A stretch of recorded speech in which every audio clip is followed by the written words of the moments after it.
साल की जब शुरुआत होती है तो हमने देखा कि अमेरिका और वेनेजुएला के बीच में कैसे कॉन्फ्लिक्ट हुआ। फिर हमने देखा कि ट्रंप ने कैसे ग्रीनलैंड को लेकर के अपना ऑब्सेशन दिखाया, जिसकी वजह से अमेरिका और डेनमार्क के बीच में कॉन्फ्लिक्ट बढ़ा।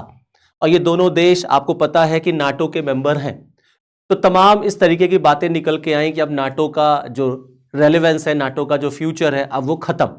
तो एक तरफ हम देखते हैं कि अमेरिकन लेड जो नाटो है वो अपने फ्यूचर को लेकर के स्ट्रगल कर रहा है, संघर्ष कर रहा है।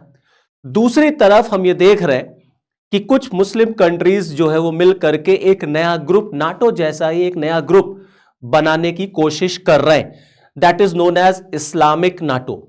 इसको इस्लामिक नाटो इसलिए कहा जा रहा है क्योंकि इसमें धर्म के नाम पर देशों को जोड़ने की बात है।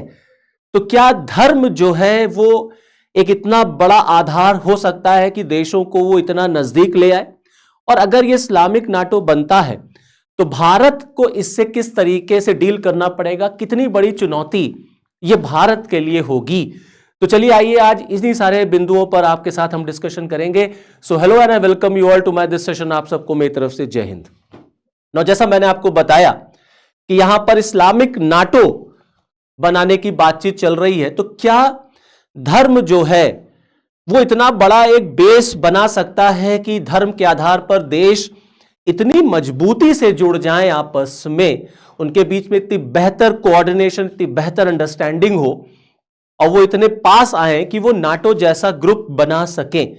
क्योंकि जो अमेरिकन लेड नाटो है वो हम सब जानते हैं कि that works on collective security and collective defence. इसका मतलब यह है कि अगर एक पे हमला होगा तो वो हमला सब पे माना जाता है। तो क्या यहां पर जो हम इस्लामिक नाटो की बात कर रहे हैं, क्या इसमें जो देश आपस में पास आकर के इस ग्रुप को बनाने की कोशिश कर रहे हैं, क्या वो इतने नजदीक आ सकते हैं कि वो इस तरीके का ग्रुप बनाएं? तो यहां पर कौन कौन से देशों की बात हो रही है? तो 3 देश इसमें मेंबर या इसके पार्टिसिपेंट्स आप समझ लीजिए माने जा रहे हैं। एक तो पाकिस्तान है, दूसरा सऊदी अरेबिया और तीसरा टर्की है।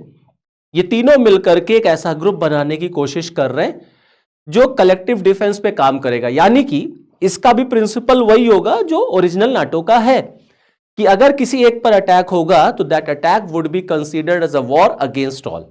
एक पे हमला, सब पे हमला, जो ओरिजिनल नाटो का प्रिंसिपल है।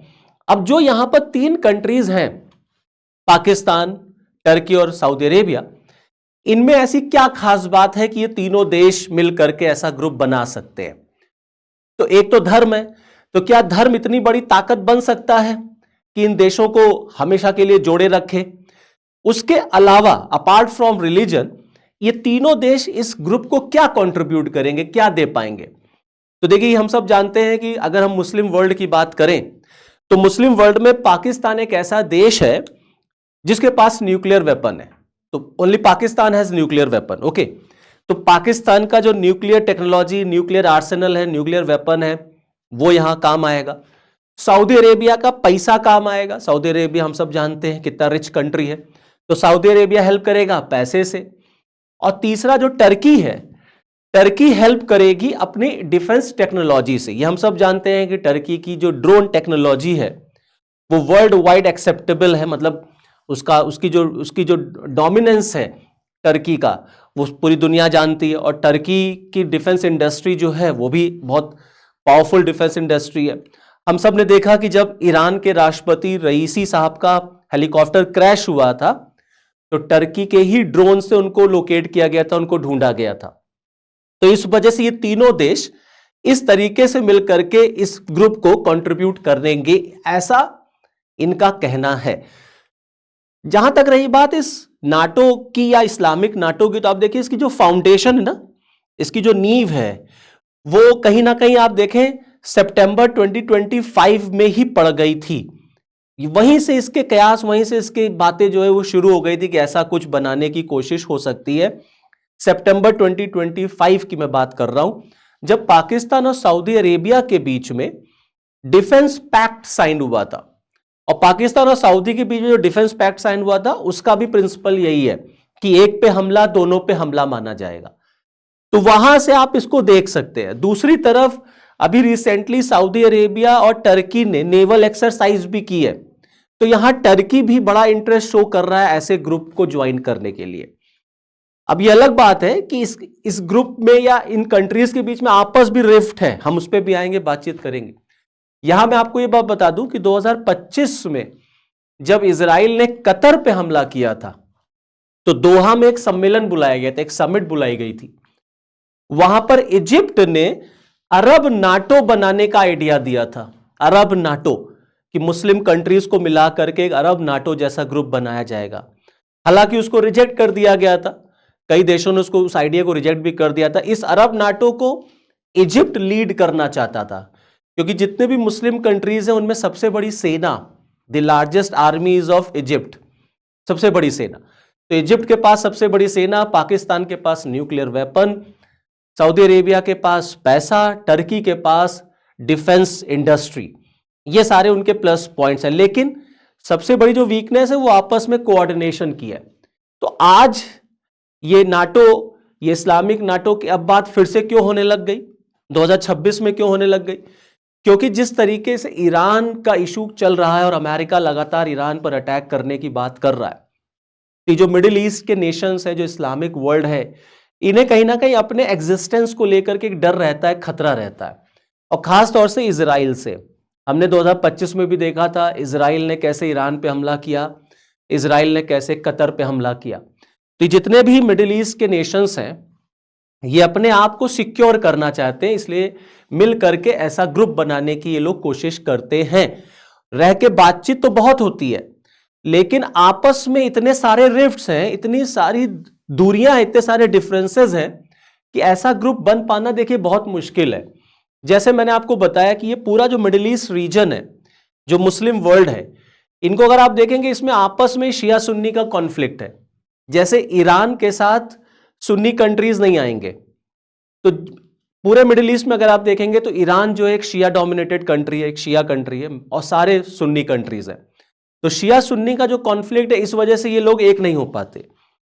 दूसरा, अगर आप देखें तो यहां जो टर्की और सऊदी की बात हो रही है, तो टर्की और सऊदी दोनों के बीच में भी डिफरेंसेस हैं। 2017 से 2020 तक दोनों के बीच में जबरदस्त दूरियां थी, क्योंकि सऊदी अरेबिया भी इस पूरे रीजन को डोमिनेट करना चाहता है।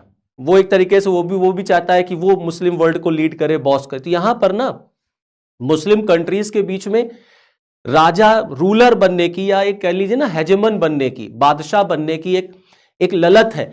तो हर देश को लगता है कि वो मुस्लिम वर्ल्ड को लीड करे। देखिए, इजिप्ट चाहता है वो लीड करे, टर्की चाहता है वो लीड करे, क्योंकि टर्की के अंदर आज भी वो चीजें हैं कि भाई ऑटोमन एम्पायर था कभी और खलीफा का शासन था, तो टर्की को लगता है कि वही ऑटोमन एम्पायर जैसा साम्राज्य फिर से बनाया जा सके और Turkey should lead the whole Muslim world.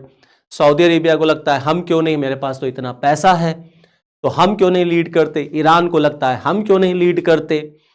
इसीलिए आप देखेंगे कि ईरान का जो मुद्दा चल रहा है इस समय अमेरिका के साथ, कोई मुस्लिम नेशन जो है ईरान के सपोर्ट में नहीं है, कोई मुस्लिम नेशन नहीं है। इवन यहां तक पाकिस्तान भी नहीं है जिसका बॉर्डर ईरान से लगता है। और जो मुस्लिम ब्रदरहुड वाला जो कॉन्सेप्ट दिया जाता है कि मुस्लिम नेशंस एक साथ हो जाए, भाई भाई हैं, कुछ नहीं। अमेरिका धमकी देता चला जा रहा है, अमेरिका कल को अटैक भी कर दे अगर, कोई मुस्लिम कंट्री ईरान के सपोर्ट में नहीं आने वाला। आप समझ रहे। तो टर्की और सऊदी के बीच में भी यही सारे इश्यूज हैं। प्लस आप देखिए जो मुस्लिम नेशंस हैं वो कितने दूर दूर हैं, मतलब एशिया में मुस्लिम कंट्रीज हैं, तो अफ्रीका में मुस्लिम कंट्रीज, तो ज्योग्राफिकल डिफरेंसेस बहुत हैं, दूरियां बहुत हैं। तो क्या इतने दूर दूर रह करके आप ऐसा कोई ग्रुप बना सकते हैं जो नेटो जैसा काम करे? तो इसकी संभावनाएं, इसकी पॉसिबिलिटीज बहुत कम नजर आती हैं। पाकिस्तान को भी लगता है कि वो भी मुस्लिम वर्ल्ड को लीड करे, भाई उसके पास न्यूक्लियर वेपन है। ये अलग बात है कि टर्की और पाकिस्तान के बीच में इस समय दोस्ती जो है वो बहुत ज्यादा है, तो वो भारत के लिए एक टेंशन की बात है। हमने देखा ऑपरेशन सिंदूर में टर्की ने कैसे पाकिस्तान की हेल्प की। Plus Turkey Jammu and Kashmir पर हमेशा एंटी इंडिया स्टैंड लेता है, टर्की ने हमेशा पाकिस्तान को सपोर्ट किया। तो वही वो कि पाकिस्तान का हमें सपोर्ट मिल जाए तो हम मुस्लिम वर्ल्ड को लीड करें। तो एक जो एम्बिशन है ना मुस्लिम वर्ल्ड को लीड करने की, वो टर्की के अंदर है, तो भारत के साथ नहीं आता। प्लस बहुत सारे ऐसे एग्जाम्पल्स हैं। आप देखिए, जब लास्ट ईयर दिल्ली में कार एक्सप्लोजन हुआ था, दिल्ली में लाल किले के पास, तो टर्की ने उसको एक एक्सप्लोजन माना था, और उसी समय इस्लामाबाद में डिस्ट्रिक्ट कोर्ट में एक एक्सप्लोजन हुआ था, तो टर्की ने उसको टेररिस्ट अटैक माना था। तो इस वजह से आप देखेंगे कि टर्की का इस ग्रुप में होना भारत के लिए एक चैलेंज की बात है। सऊदी और भारत के बीच में रिलेशंस बहुत अच्छे हैं, ठीक है। तो अगर सऊदी और पाकिस्तान ऐसे ग्रुप में जाते हैं तो इंडिया के लिए थोड़ा बहुत तो इशू क्रिएट होगा ही होगा। अब अगर ऐसा कोई ग्रुप बनता है, पहले तो बनेगा नहीं, पहले तो बनेगा नहीं, आप जान लीजिए क्यों। क्योंकि इतने सारे डिफरेंसेस हैं कि ये लोग आपस में आ ही नहीं पाएंगे कभी, और धर्म के नाम पर ये लोग कभी नहीं जोड़ पाएंगे, और धर्म के नाम पर भी आपस में लड़ते हैं। मैंने बताया ना, शिया सुन्नी जो कॉन्फ्लिक्ट है।